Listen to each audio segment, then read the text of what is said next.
like you can control only what you do, and you can't control Mm-hmm. the judging. You can't control if your competitor goes out there and outlifts you. So you darn well better put all your focus into what you're going to do Right. and do it to the best of your abilities. So, Welcome to another presentation from the CV Academics Foundation, home of the AMP Honors Program. Have you had any favorite memories as a coach? If one or two just stand out? wow. I've thought about that one back and forth, and probably one of my favorite memories as a program is Neenah High School now versus the national team was the first year that we won the boys and girls state powerlifting title. This was back when Wisconsin Rapids was the team to beat. And Really? this was back before we had a couple of divisions. So all teams of all sizes all went head to head. Hmm. And then we went to 2 divisions, and eventually we went to 3. Right. But the first year, it was 2006, I believe, we won both the boys and the girls state title. And then many years after that, we repeated that. But it was that first one. And likewise with high school nationals, to me, the coveted trophy that our program always chased was the combined varsity national championship. That said something about your program overall, not just boys, not just Right. girls, and it was that same year actually we won 5 of the 6 titles at high school nationals. The only title we didn't win was varsity boys. We were runner-up in varsity boys. We won the varsity girls. We won the varsity combined. We won JV boys. We won JV girls. We won JV combined. So the only title that eluded us there was winning the varsity boys. At the international level, every one of them was special and unique.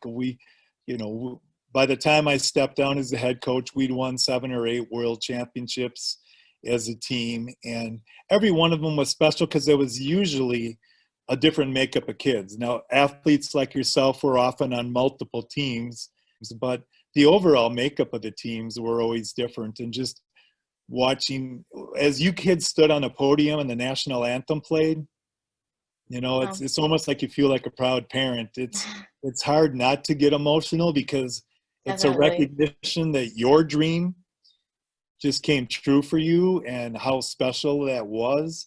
And to, again, play a small part in that and witness it is pretty exciting. So I can't put my finger on one special memory, but I mean, when I look back at the whole thing, I can tell you I don't have bad memories. They're all good memories, but Right. some maybe a little more special than others.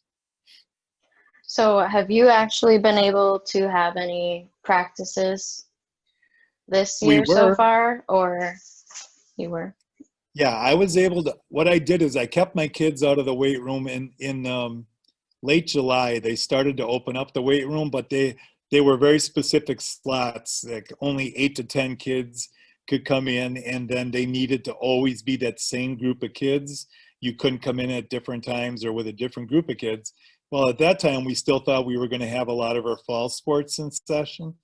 So I stayed out of the weight room so that football and girls volleyball and cross country and swimming could get those time slots. But as soon as school started, we have 4 of our own platforms with our own squat racks and benches and deadlift platforms, etc. So I was bringing in about 10 to 12 kids a night. And we trained literally every night of the week since the first day of school until last week. And then Right. they've shut us down. And now, of course, while we're in virtual, which is for 2 weeks, so up through the 16th, and then they'll revisit what the numbers look like and whether we can get back. We've gone really light. The whole purpose of bringing these kids in that we did now was more to work on technique. We don't go, I mean, unlike some programs, we actually don't start out super heavy. And even when my program was entirely geared, the first month of training, we never wore gear. I know certain programs, they're in their gear and their knee wraps right away. But for our program, it was always about we need to develop a core. And you're not going to develop a core if you're in that, as you know, with that really tight suit and wraps. Yeah. And so right now, I mean, I've got kids that were squatting 500 and 600 pounds that they haven't gone over 315 for reps yet, because they're just working on good technique, good form, good breathing. You just lifted in a meet having to wear a mask. Some of our kids are learning how to take that deep breath Yeah. without sucking that mask in. Right. That was a big thing Yeah. that I was worried about, because a couple times in practice when I would take a deep breath, it would slip off my nose. Okay. And, you know, at the beginning of a meet, they go through all the rules and everything. Yep. And during that rules meeting, they actually said your mask cannot come off your face while you're on the platform, or off the platform too, unless you're eating or drinking. Right. And so I was really nervous that that was going to come off. But when I was on the platform, it didn't even cross my mind, and it was fine. So I think, yeah, it's just getting the kids to adjust to that, to know what kind of mask they should wear. There's also these, I have one for when I teach. There's a plastic insert liner that goes in that kind of keeps the mask off your face too. And I had said to the kids, okay, maybe that's a route you go during the season when you're in a meet, so that as you take that big inhale, that you're not, sucking that mask in. does that almost, I wonder if that makes it harder to get the air in?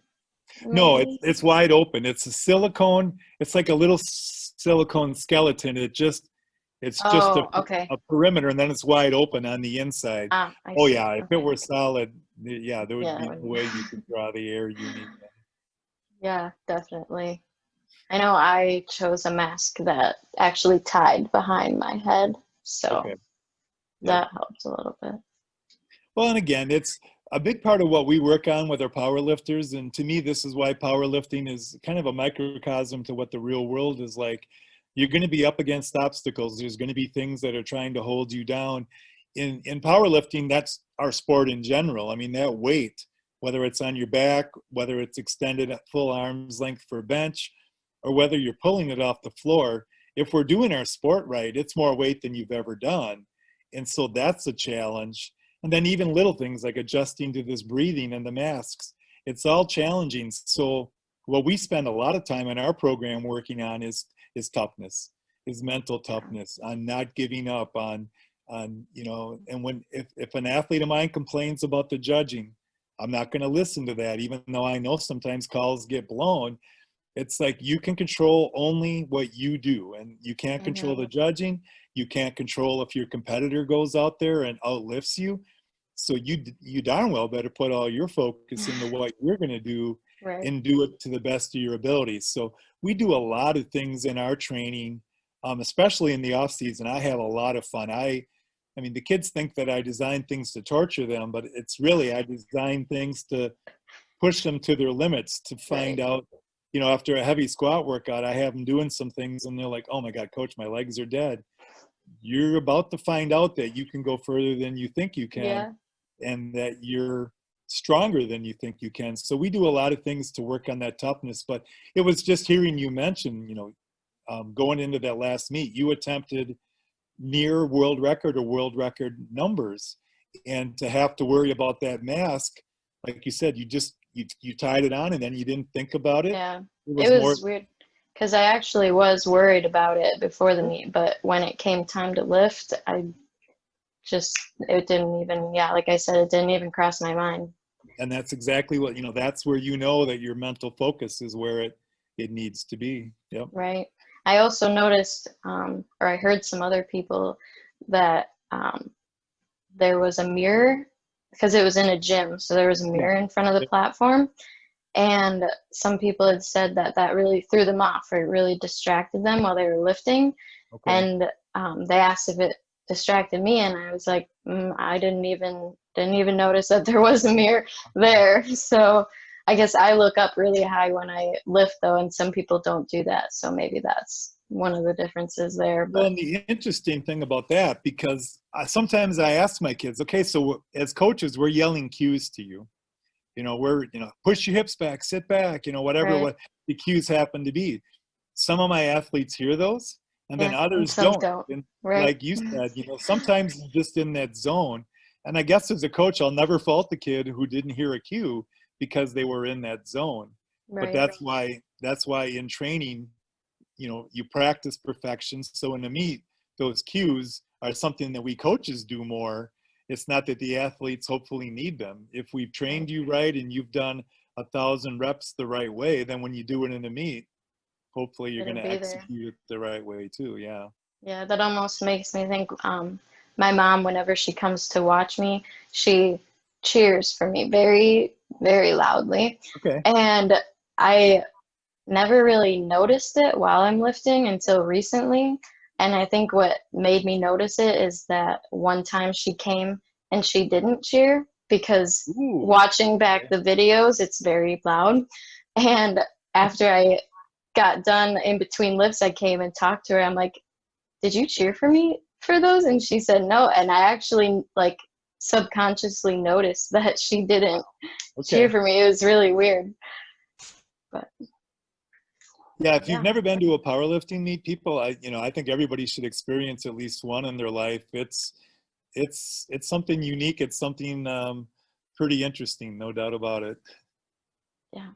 Well, we've been talking for quite a while, so thank you for your time. I really enjoyed our conversation tonight. I did as well. Thank you, and good luck in your continued education and with your lifting as well. Thank you. This has been a presentation of the CV Academics Foundation, home of the AMP Honors Program.